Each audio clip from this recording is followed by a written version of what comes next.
Let's head into the papers now, see what the headlines are across Nigeria. Joining me on Skype is CEO, CKN News, Chris Kende-Nwandu. Chris, good morning. It's good to see you. Ichie. Yes, Mike, thank you very much.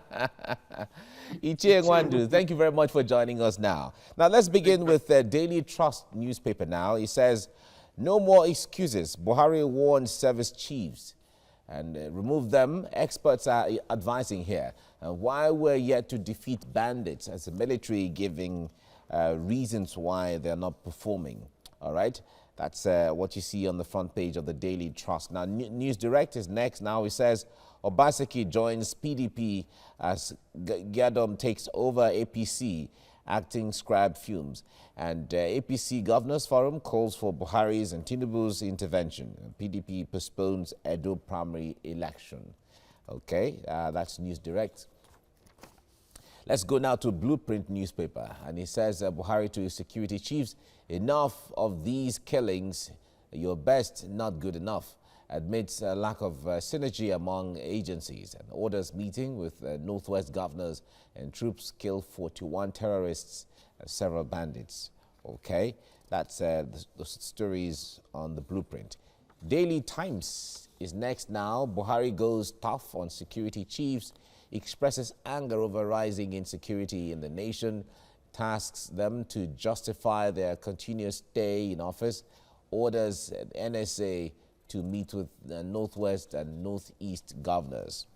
Okay, from the Daily Times, let's go to the Leadership newspaper. And it says, APC at the crossroads as court declares Giadom acting chair. And Najimobi-led the National Working Committee consolidates. It inaugurates a primary election appeal committees, and progressive governors DG seeks PMB's intervention. And crisis handiwork of our enemies. Uzodimma is saying this. That's the governor of Imo State. I'll beat COVID-19 to be back on my feet. Ajimobi is saying this. And PDP shifts primaries as Obaseki joins party today. Okay, my guests would like to talk about this when we open discussions. But let's look at the national economy, which is the last paper now. COVID-19, that's the focus here. Chance for Nigeria's economic diversification. That's Bajabia Miller, others are saying. That's the Speaker of the House of Representatives there, all right? A chance for Nigeria's economic diversification with the coming of COVID-19. Okay, Chris, let me bring you in here to the story on the front page of the Leadership newspaper. It says APC at the crossroads as court declares Giadom acting chair.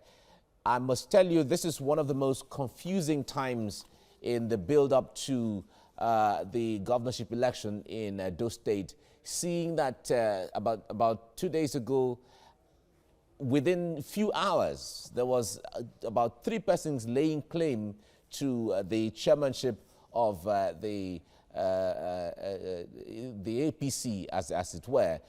But now, the court has come up with this now. How more confused are we, or has this put everything to rest? What do you say? Mike, to me, it's not just confusion. If you are a good watcher, if I should use that word, of the Nigerian Nollywood industry, and you're also a good, if you watch the comedy series from Nollywood, you know that there's this TV series by late Amaka Igwe called Fuji House of Promotion. So, yes, so what is happening now, that series, you have Kule, Tefa, Ngozi Nwosu, and the other cast. What we are seeing now in APC is a APC House of Commotion. It's a big problem. And some of us foretold this, and we said it when it started. This crisis started that if this crisis is not lifted before, that APC is going to run into serious problem. And the problem now is it's multi-dimensional, and not just one. You are looking at the Giadom crisis. You are looking at the Edo issue. You're also looking at the problem being posed by the acting national chairman, who is a bit indisposed now, creating another vacuum for somebody to come in from the South to act on it. We have an acting chairman acting on behalf of an acting chairman. So it's a big problem, and I hope that APC can quickly resolve these issues, because this was what happened just before the 2015 election, when with the PDP, where he has several people laying claim to the national leadership of the PDP. You remember the Modu Sharif and the McAfee faction, and that practically caused the PDP, apart from other issues, the 2015 election. So the same thing we are having in APC now. And for me, it's not just about the people, it's about the selfish interest of certain individuals who see themselves as lord of the lords over the people they are supposed to pretend to be. So, and also let's bring this to what is at stake. To most people, if you are a student of politics, you know that this is all about 2023. And none of these gladiators will even know whether they will live to see 2023. We'll be seeing several people dying, and it could be anybody. God is only unknowing.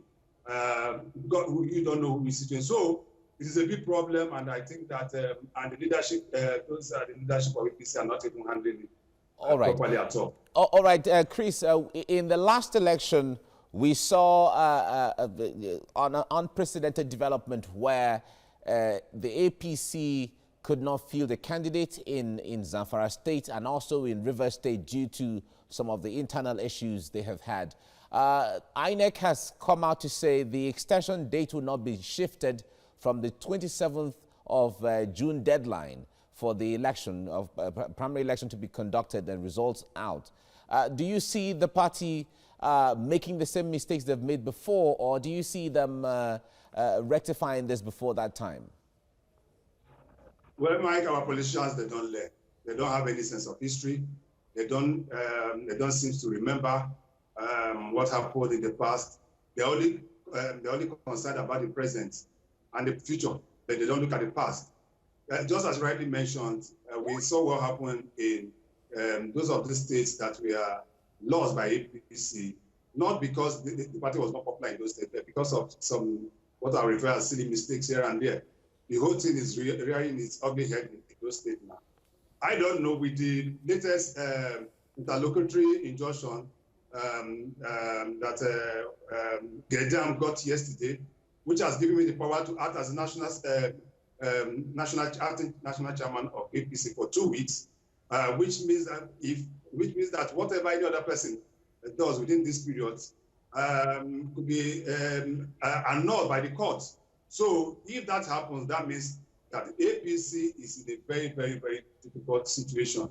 I don't know how they'll be able to solve, because within 9 days or 10 days, this should be over. And if they decide to feed a candidate that is not in tandem with the ruling of the court, then I don't know how it's going to. But the Supreme Court has ruled that the candidature of every party is the right of that political party.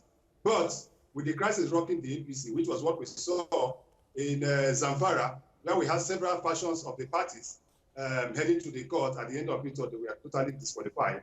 It also happened in Rivers State, as rightly said, and at the end of it, APC did not field a candidate. So the whole crisis is something that the APC leadership just have to get their ass together within the next few days. All right. All right, now, Chris, before I let you go, a lot of persons, groups within the party, and even those who are watching are saying that for this crisis to degenerate this much, in order to prevent it, the president should intervene, or the leader of the party, national leader of the party, should intervene to ensure that things don't degenerate the more. From the body language of the president, he doesn't seem to be interested or want to meddle into what is going on. The president told you in 2015 when he was inaugurated, Mike, you forgot what he said. He said it's for everyone and it's for no one. That's my own phrasing. So the president is now seeing himself as the president of the Federal Republic of Nigeria, not that of the APC.